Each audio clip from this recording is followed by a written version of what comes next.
Customer చుప్చాప్ cold drink బాటిల్లో 1-2 కిలోల నేరేడు పండ్లను దొంగిలిస్తాడు. అయితే ఈ బండి యజమాని అతడు దొంగిలిస్తున్నది చూసి నాతోనే మోసమా అంటాడు. కాని అప్పుడే ఎవరికో కాల్ చేసి ఏదో చెప్పి కస్టమర్తో అవును చెప్పండి ఎంత ఇవ్వాలి అంటాడు. అందుకు కస్టమర్ అయ్యో మీరు నన్ను భయపెట్టారు. నేను మీకోసం ఎప్పటినుంచో ఎదురుచూస్తున్నాను.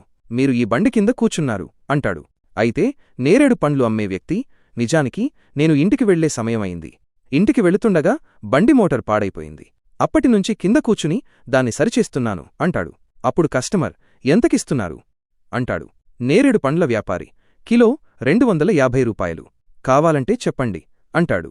కస్టమర్ అవును కావాలి. నేను ఎంచుకోవచ్చా అంటాడు.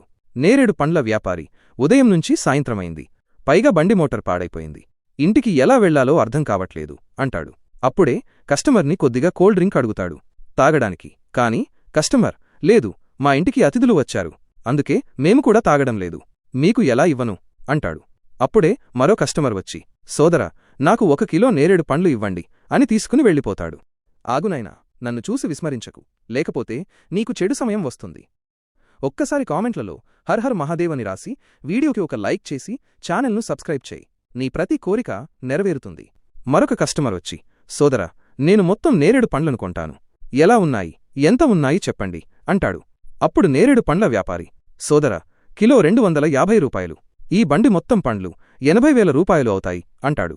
అప్పుడే ఆ కస్టమరు డబ్బులు తీసిచ్చేసి మరికొంత 2-3 కిలోలున్నాయి కదా వదిన తీసుకుంటుంది చెప్పండి అంటాడు.